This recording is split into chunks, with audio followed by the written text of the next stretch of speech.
What a year it's been. It's only the 26th of March and the world has fucking ended. I was making this bit of sculpture that we're looking at here, and what I do is I'll make sculptures. To be honest, I struggle with calling these things sculptures because I'm a bit of a simple cunt, and I think that a sculpture is it's a person. I think that if I make something out of a bunch of twigs, then that's what it is. It's a bunch of twigs, even if it looks really good, which it fucking does. It looks fucking unreal. All right, so this looks like a wing, which, yeah, despite being a bit of a dumb cunt, despite being egalitarian and unpretentious and, working class and, one of the people, right now I'm looking at this sculpture and I'm seeing that it looks like a wing, perhaps something like an angel's wing, and I am mortified because that puts me in mind of a dream catcher that a bogan would hang off their rear view mirror. So, I'm a complicated guy, sure.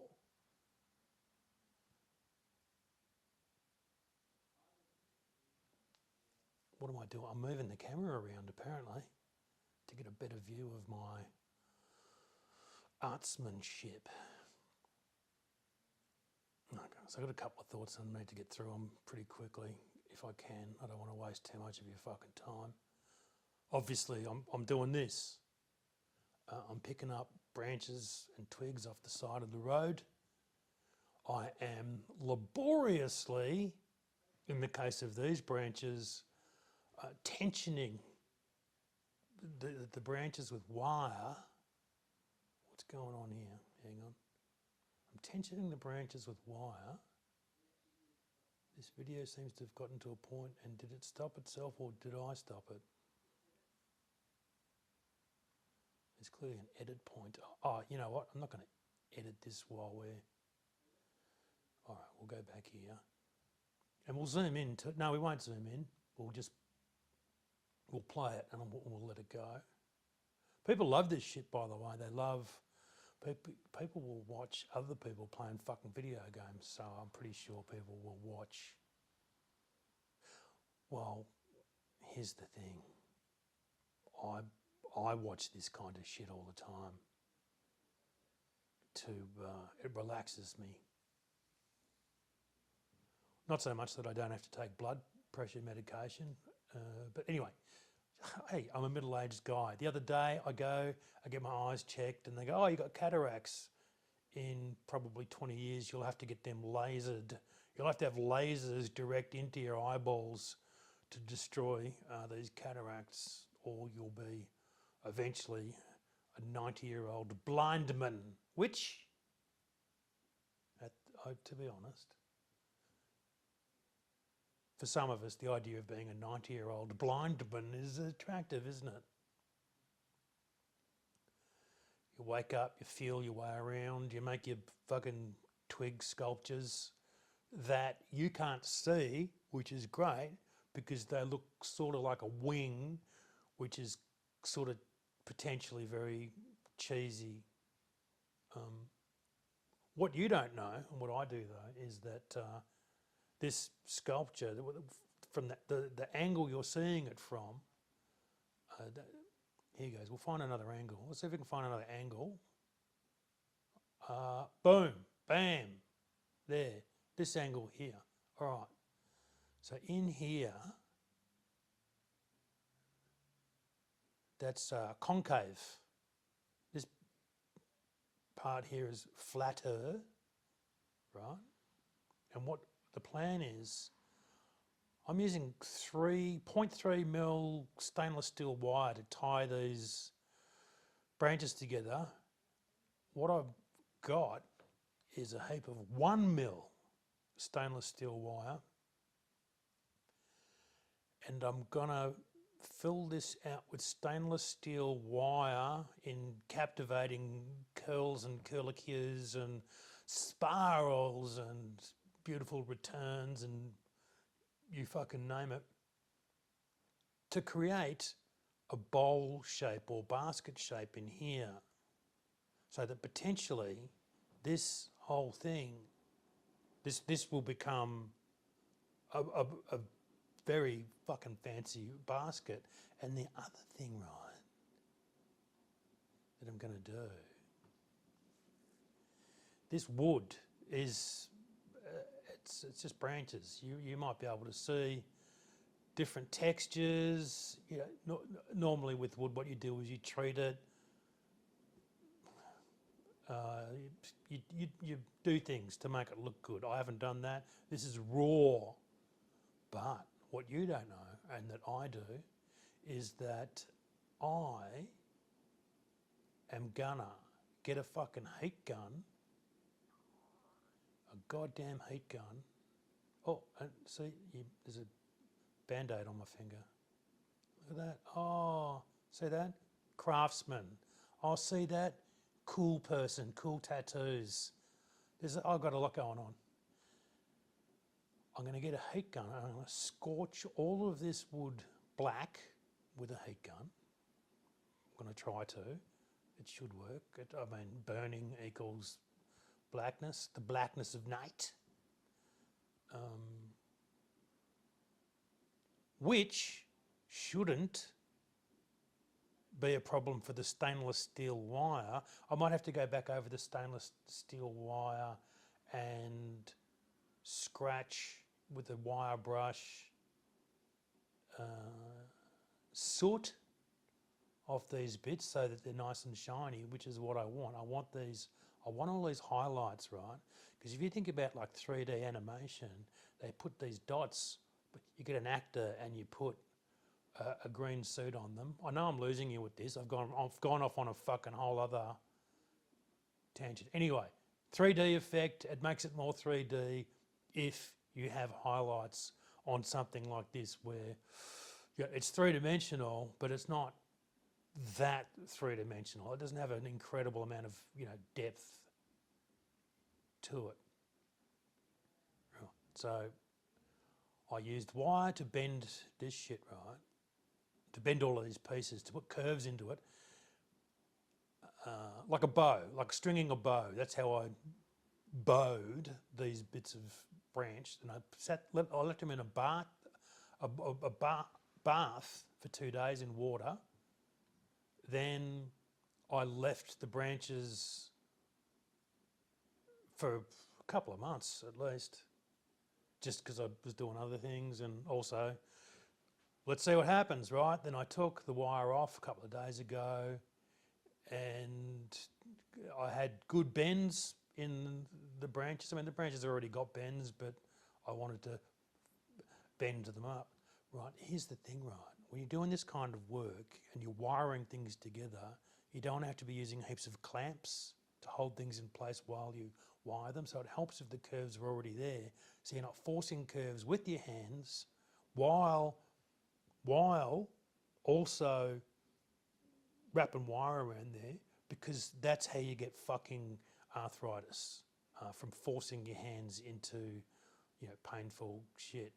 This kind of work is, I can only do this for a couple of hours a day really, before I have to take a big break, go to the gym or something, because my body, I start getting real stiff and sore, because it doesn't matter how I do it, I end up real hunched hunched over this shit. But I love it so.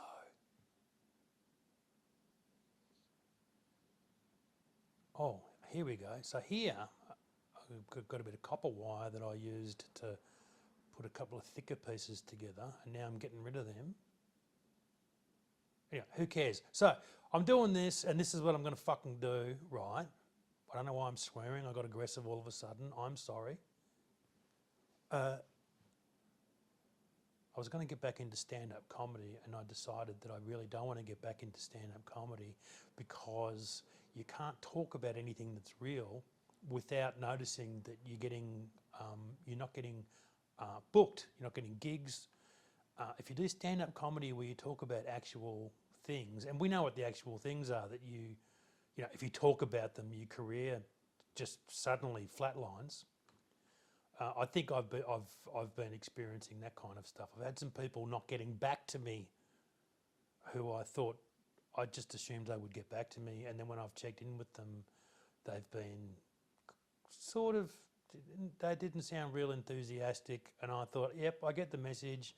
You don't want me around, I make you uncomfortable, because I'm a much, much better person than you. Well, see, now I'm not someone who believes that kind of shit, that lefties, progressives, human rights activists, people who, care about issues are necessarily better people. And I've had that proved recently. Look, is there a German word for when you are prepared, and now that this video is taking a sudden fucking left turn, is there a German word for when you are prepared to make all sorts of sacrifices just to see your enemies suffer? Because right now I'm seeing what's happening to Israel. They're getting the shit bombed out of it, and I love it. Of course, like I'm just normal, but I'm like, can this be only the beginning? And people are saying, oh, it could get much worse, and I'm like, can it? Fantastic! I'm all for that. I'm prepared to live on, food rations. I'm prepared to not have access to any luxuries at all if it means I get to see my enemies suffer terribly. Because here's the thing, I believe that my suffering will be far less. Because one of the things I've noticed about my enemies is they don't seem to, they're Americans and Israelis and, careerists and people who keep their mouths shut, fence sitters, these kind of people, right? And they don't seem to be able to take any amount of suffering. So what's the German word for when you want World War III to happen and you want a worldwide Great Depression to happen and you want all of this shit to happen because you would fucking enjoy hunting rats through sewers? That's not a metaphor, not a literal, like rats, to eat them, eating rats. I would be happy to eat rats if it meant that my enemies are eating rats too. I will sell my enemies my rats that I captured with my, maybe this thing here is a rat net of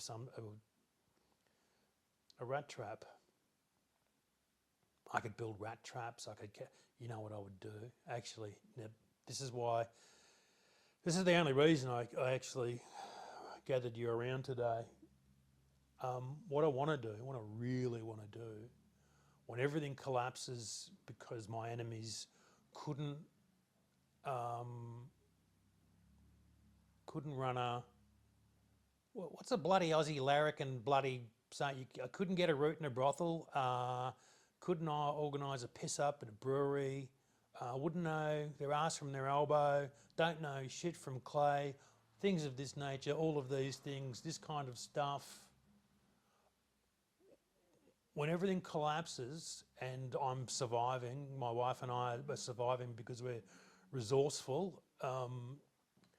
we're survivors. What I'm going to do at night, I'll go out and I'm going to be hunting my enemy's cats. I'm going to be skinning them all sorts of different ways. Skinning their cats, butchering them is what I'm saying. For the market, right? And I will sell the cat meat of my enemy's cats back to them as delicious stews and casseroles, and they will eat it and they'll be so grateful and they'll cry and they'll say, thank you, why is it so cheap? And I'll smile and I'll wink at them and I'll say, hey, not everything's about money, as they eat their own cats.